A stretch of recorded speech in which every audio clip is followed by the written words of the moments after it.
मैं Saurabh Jain, assistant professor of LST group of college. आज मैं, जैसे कि आप जानते हैं, 12th के बच्चों का रिजल्ट आ चुका है। हमारे साथ एक्सपर्ट मनमोहन सूरती जी बैठे हुए हैं, जो आपको करियर गाइडेंस की जानकारी देंगे। मनमोहन जी, मैं ये जानना चाहता हूँ, आज की डेट में बच्चों को मन में बहुत डाउट देते हैं कि कौन सा कॉलेज सिलेक्ट करें और कहाँ पर हमें अच्छा प्लेसमेंट मिलेगा। तो थोड़ा सा आप उन बच्चों को गाइडेंस दीजिए कि जिसके माध्यम से बच्चा सही कॉलेज और सही प्लेसमेंट मिल पाए। देखो, मेरे पास बहुत सारे बच्चों के कॉल आते हैं और बच्चों को यही समझाते हैं कि अगर बेटा आप भोपाल में पढ़ने आ रहे हो तो भोपाल में सबसे पहले सारे स्टूडेंट्स की प्रायोरिटी रहती है एलएनसीटी ग्रुप। लेकिन वो एलएनसीटी ग्रुप में भी कंफ्यूज रहते हैं। तो मैं उनको सिंपल कहता हूं कि एलएनसीटी जो है वो एक ही ओनर का है और उसके जितने भी कैंपस हैं वो भी एक ही ओनर के। तो चाहे एलएनसीटी हो, जेएनसीटी हो, एलएनसीटी यूनिवर्सिटी हो, एलएनसीटी साइंस हो, एलएनसीटी एक्सीलेंस हो, ये सारे कैंपस बराबर है।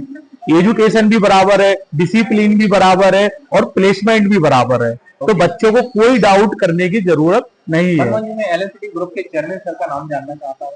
जैसे कि आपने बताया एलएनसीटी, जेएनसीटी, साइंस, एक्सीलेंस सभी एक ऑनर में है। बच्चों को डाउट रहेगा कि उनके एक्चुअली ऑनर है कौन? देखो, एलएनसीटी जो है वो भगवान विष्णु के नाम पर है, Lakshmi Narayan college of technology. अब जो एलएनसीटी ग्रुप के ऑनर है वो है जय नारायण चौकसे और उन्हीं के नाम पर जेएनसीटी कॉलेज 2003 में ओपन हुआ था, जस्ट एलएनसीटी के बाद, जय नारायण कॉलेज ऑफ टेक्नोलॉजी। कहा आपने कि एलएनसीटी ग्रुप के हमारे जो चेयरमैन सर हैं श्री जय नारायण चौकसे सर हैं, जिनके नाम पे एलएनसीटी ग्रुप बना हुआ है। और मनमोहन जी, ये जानना चाहता हूँ, आज की डेट में सबसे ज्यादा डिमांडेबल ब्रांच कौन सी है? अगर मैथ्स वाला स्टूडेंट आज की डेट में बीटेक करने जाता है तो कौन सी ब्रांच सबसे बेस्ट रहेगी? तो थोड़ा उसका गाइडेंस दीजिए आप। सर, अभी सबसे ज्यादा बूम पर जो ब्रांच है वो आईटी सेक्टर है। कोई सिंगल ब्रांच नहीं बोल सकते, आईटी की जो ब्रांचेस है, अब पूरा आईटी सेक्टर बूम पे है। For example, computer science of engineering जो बच्चा सबसे ज्यादा प्रेफर कर रहा है। अब इसी के स्पेशलाइजेशन आ गए, artificial intelligence, machine learning, artificial intelligence, data science, IoT, internet of things. तो इन ब्रांचेस में ज्यादातर पैकेजेस ऑफर होते हैं, प्लेसमेंट ज्यादा है। बस अंतर मैकेनिकल, इलेक्ट्रिकल, सिविल ब्रांच से अंतर केवल इतना है कि आईटी सेक्टर में आपको ज्यादा पैकेज मिल जाएगा, 1 करोड़ 1.5 करोड़ का हाईएस्ट पैकेज, जैसे अपने एलएनसीटी जेएनसीटी ग्रुप में ऑफर हुआ है। भाई मैकेनिकल, इलेक्ट्रिकल, सिविल, इसमें भी 100% प्लेसमेंट है क्योंकि स्ट्रेंथ कम है। सीएस में यहाँ कहीं ना कहीं 1000-1200 सीट होती है, वहीं इलेक्ट्रिकल, मैकेनिकल, ईसी में तीनों ब्रांच का मिला लो तो लगभग 300 से 400 सीट अपने पास होती है। तो कहीं ना कहीं इनका भी 100% प्लेसमेंट तो 100% है। मैंने देखा है भोपाल के अंदर सबसे पहले कंपनीज आती है तो उनकी परफेक्ट प्रायोरिटी होती है एलएनसीटी ग्रुप ऑफ कॉलेज। तो जैसा कि आपने बताया एलएनसीटी, साइंस, एक्सीलेंस, जेएनसीटी के सारे बच्चों का प्लेसमेंट एक साथ ही होता है एक कैंपस के नीचे। तो सबसे ज्यादा हायर पैकेज वाली कंपनी कौन सी होती है? कौन कौन सी कंपनी डे 1 पर एलएनसीटी में आती है जो एलएनसीटी और जेएनसीटी के बच्चों को पिक करती है? थोड़ा सा आप उसका देखो, सबसे जैसे लास्ट ईयर आप देखें तो अमेजोन ने सबसे ज्यादा पैकेज दिया है। तो अमेजोन हो गया, कॉग्निजेंट हो गया, ठीक है। ये कंपनी जो रहती है बल्कि में बच्चों को सिलेक्ट भी करती है और हाईएस्ट पैकेज भी ऑफर करती है। तो लगभग 10 से 15 कंपनीज ऐसी हैं जो बच्चों को ज्यादा से ज्यादा बड़े पैकेजेस ऑफर करती है। लगभग 50 लाख से स्टार्ट होता है और 1 करोड़ 1.5 करोड़ तक ये पैकेज जाता है। वहीं टीसीएस है, विप्रो है, इन्फोसिस है, ये कंपनी क्या है, ये भी बल्क में बच्चों को हायर करती है, बट इनका पैकेज जो होता है 5 लाख से लेके 12, 13, 14 लाख तक इनका पैकेजेस रहते हैं। मनोज जी, एक चीज मैं जानना चाह रहा था, मैं जब भी देखता हूँ एलएनसीटी के अंदर इतना ज्यादा बच्चों को प्लेसमेंट होगा, उसका पीछे राज क्या है? क्या इसका एडमिट पार्ट चाहेंगे या कैरियर प्लेसमेंट पार्ट चाहेंगे या सिर्फ कॉलेज की ही वो स्ट्रेंथ चाहेंगे कि बच्चा जब आ जाता है तो आप लोग ऐसा क्या करते हैं जिसके माध्यम से इतना ज्यादा बच्चा प्लेस हो जाता है? सर, इसका एक सिंपल फॉर्मूला है, डिसिप्लिन। क्योंकि डिसिप्लिन कब आएगा? जब बच्चा कॉलेज आएगा।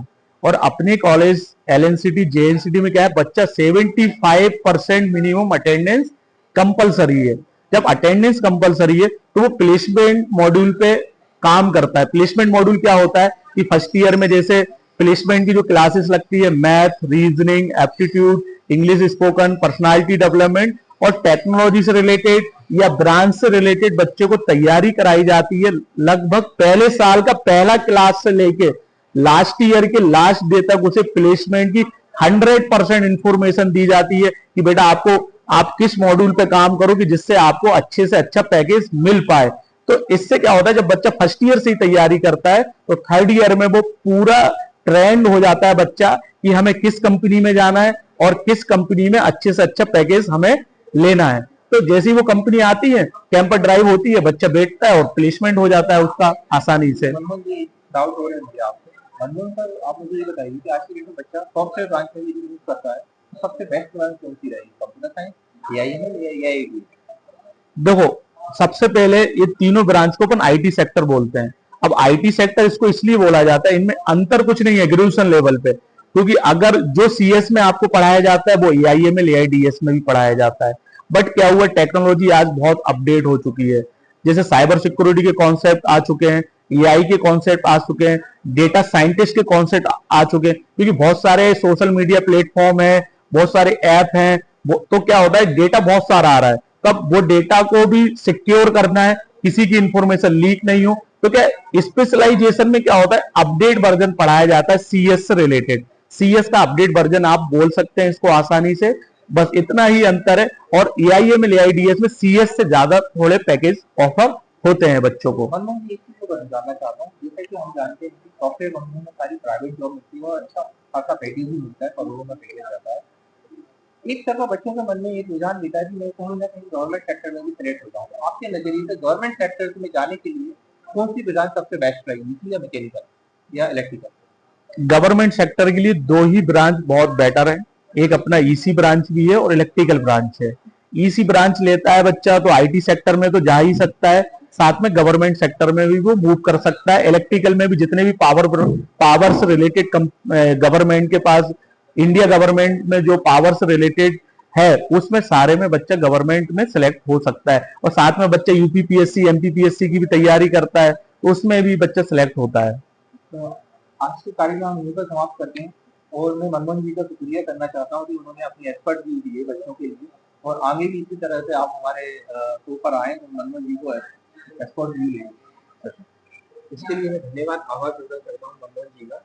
और मनमोहन जी, मैं आपसे जल्दी ही मिलूंगा। बच्चों के कुछ सुझाव स्कॉलरशिप के रिलेटेड भी रहते हैं, और आगे जेडब्ल्यू में किस प्रकार से हम काउंसलिंग कर सकते हैं, इसके लिए भी आपको मैं रिक्वेस्ट करूंगा कि आप अगले जो नेक्स्ट ब्लॉग बनाएं स्कॉलरशिप को प्लस डीडी काउंसलिंग के बारे में जानकारी। Thank you. Thank you all of you. बाकी आप इसको वीडियो को शेयर कर दीजिए, और हमारे साथ के सौरभ सर जो सीएस में भी हैं एलएनसीडी ग्रुप में, और बढ़िया जानकार हैं, एडमिशन से रिलेटेड भी काम करते हैं।